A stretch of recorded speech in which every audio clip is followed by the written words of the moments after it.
물리학 원 분자 수준의 내부 에너지 해석에 관해서 공부하도록 하겠습니다. 분자가 움직이게 된다면 그 개의 내부 에너지는 증가하게 될 겁니다. 그래서 분자가 어떻게 움직이느냐 공간에서 그것이 중요한 관점이 되겠습니다. 그래서 분자는 공간에서 병진, 회전, 진동 운동을 하게 됩니다. 병진 운동이란 무엇이냐? 직선인 분자가 있다면 이 분자는 위아래 중심을 기준으로 움직이는 것을 병진 운동이라 하고, 회전 운동은 만약에 3차원에서 이렇게 돼 있다면 이렇게 회전할 수도 있는 거고요. 아니면은 이쪽 축을 기준으로 회전할 수도 있겠죠. 중심을 기점으로. 그래서 이렇게 회전하는 운동도 있고, 진동 운동은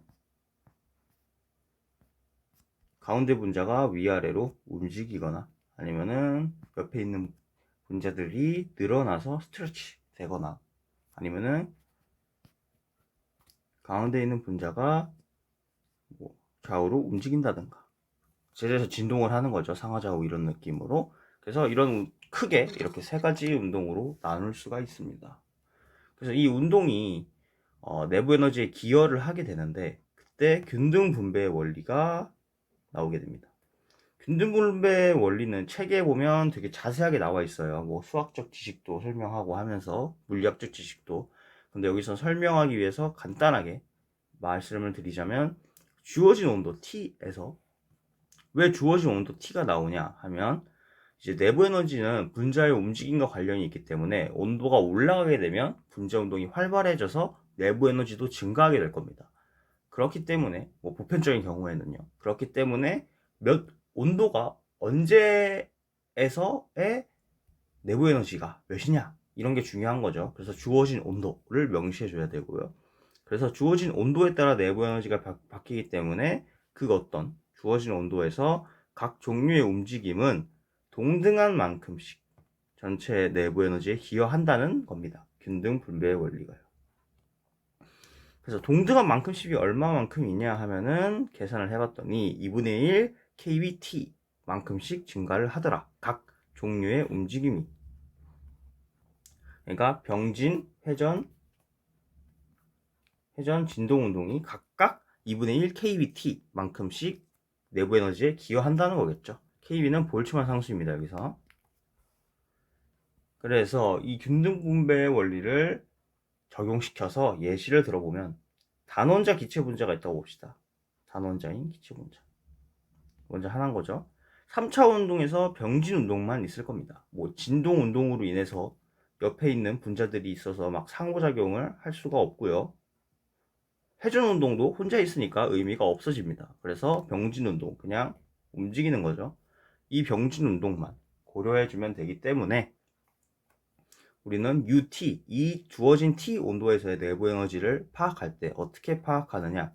일단 절대 온도 0켈빈에서의 내부 에너지에 더하게 될 겁니다.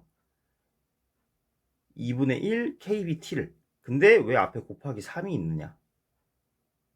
이 곱하기 3은 3차원, 3D 차원이기 때문에 XYZ 방향이겠죠? 그래서 XYZ 방향으로 움직이는 이 세 개 방면으로 움직이는 2분의 1 kBT를 곱해줘야 되고, 이 단원자 기체 분자가 몇 개 있느냐를 위해서 몰수 곱하기 아보가드로 개수를 곱해줍니다. 그렇다면 우리는 이 T 온도에서의 내부 에너지는 절대 온도 0켈빈에서의 내부 에너지 더하기 그 T 온도만큼 증가했을 때의 변화량을 더해주면 내부 에너지가 된다는 거겠죠. 이 T 온도에서의. 근데 우리는 여기서 이 식을 좀 더 간단하게 표현하기 위해 몰수로 나눠줄 겁니다. 그러면 몰 내부 에너지라는 개념을 저번 시간에 배웠기 때문에 몰 내부 에너지로 바꿔지게 되겠고, 그 다음 뒤에 있는 항은 n이 나눠지게서 n이 없어지게 될 겁니다.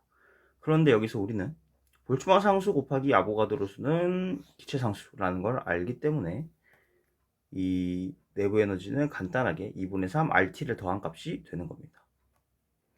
그래서 어떤 개념이냐면 UT, T에서의 내부 에너지는 이 0, 기준값인 0켈빈에서의 내부 에너지에서 만약에 어떤 온도 T에 있는 내부 에너지를 구하기 위해서는 이 온도 T에서의 T만큼의 변화량, 에너지 변화량을 더해주게 되면 이 UT 값이 나오게 된다는 뜻입니다. 그래서 UT를 구하려면 기준이 되는 0켈빈에서의 내부 에너지와 그 뒤에 있는 변화량, 온도 T에 따른 변화량 값을 더해준다 라고 이해해 주시면 되겠습니다. 직선 분자가 있죠. 직선 분자가 있는데 위에서 설명한 이런 분자가 되겠죠. 그런데 이 분자에서 우리는 보통 진동 움직임은 기여 정도가 매우 낮습니다. 병진이나 회전보다. 그렇기 때문에 진동 운동은 약간 무시하고 생각을 하게 될 거고요.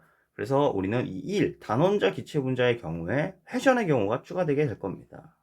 앞서 말한 것처럼 회전의 경우, 이렇게 움직이는 경우와 이렇게 움직이는 경우 두 가지가 있죠. 그렇기 때문에 몰 내부 에너지 T에서는 위에서 구한 0켈빈 몰 에너지와 3차원 움직임, 병진 운동까지 했고 그 밑에 그 뒤에 회전까지 추가해줘서 이건 어떻게 표현하면 2 곱하기 2분의 1 RT가 되겠죠. 두 가지 경우의 수가 있으니까 회전하는데, 그래서 직선 분자는 이렇게 식이 나오게 되는 겁니다. 그렇기 때문에 여기서 말을 하고 싶은 건 온도 T에 따라서 내부 에너지가 바뀌게 될 거고, 그 온도만큼의 에너지가 어떻게 바뀌느냐는 이 분자의 움직임에 따라 달라지게 된다는 겁니다. 그리고 단원자 기체 분자와 직선 분자 경우를 살펴봤을 때 서로 같은 온도에서의 내부 에너지 값도 다르게 측정되겠죠. 왜냐하면 회전이 추가됐으니까 직선 분자는. 그렇기 때문에 분자가 어떻게 이루어졌느냐에 따라서도 이 내부 에너지 값이 달라지게 된다라는 것을 알고 계시면 되겠습니다. 이상입니다. 물리학 1 연력학 1법칙에 관해서 설명하도록 하겠습니다. 연력학 1법칙을 간단히 말하면 고립된 계의 내부 에너지는 일정하다라는 거기 때문에 델타 U와 0이 되겠죠. 그래서 고립된 계는 무엇이냐 하면 저번 시간에도 말했듯이 물질하고 에너지의 출입이 아예 없는 겁니다. 그냥 혼자 있는 계예요. 그렇기 때문에 이 고립된 계가 물질하고 에너지의 출입이 없으면 내부 에너지는 일정하다라는 건데, 그렇다면 이와 관련된 내용을 설명드려 보겠습니다. 우리는 계라고 설정한 어떤 시스템이 있으면 이 시스템의 내부 에너지의 중심을 가지고 있습니다. 그리고 저번 시간에 말씀드렸듯이 이 내부 에너지, 이 계에 1과 열을 가하게 되면 내부 에너지는 증가하게 될 것이고, 1과 열을 계가 외부로 하게 되면 내부 에너지가 감소하게 될 것이다 까지 설명드렸었죠. 그렇기 때문에 내부 에너지는 1과 열을 받는 거에 증가와 감소를 겪게 되고, 그 일을 해주는 거에, 그리고 1과 열은 같은 개념이다, 같은 단위를 사용한다 라고 설명을 드렸었습니다. 그렇기 때문에 우리는 내부 에너지 변화량을 어떻게 적을 수 있느냐, 1과 열의 합으로 정해줄 수 있습니다.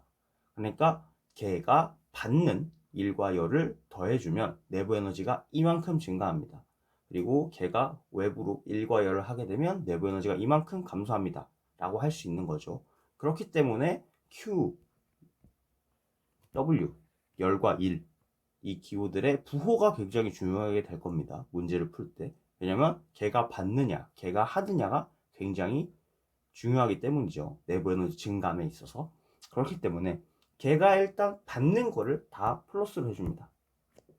그러면 내부 에너지가 열과 1을 받게 되면 걔가 열과 1을 받게 되면 내부 에너지가 증가하는 거기 때문에 이 걔가 받게 되는 열과 1을 플러스로 하게 되고요. 걔가 외부로 열과 1을 해주는 걸 마이너스 부호로 정하였습니다. 그래서 내부 에너지의 변화량은 Q 더하기 W 라는 식을 잘 이해해 주셨으면 좋겠고요. 만약 고립계라는 경우에 그러면 이 식이 어떻게 되느냐를 보면, 고립계는 물질과 에너지의 모든 출입이 없어요. 그러니까 1과 열이 모두 0이 됩니다.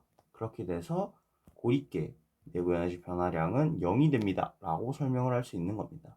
그래서 여기서 그 유명한 연력학 1법칙이 설명되는 거죠. 고립된 개의 내부 에너지는 일정하다라는 개념입니다. 이상입니다.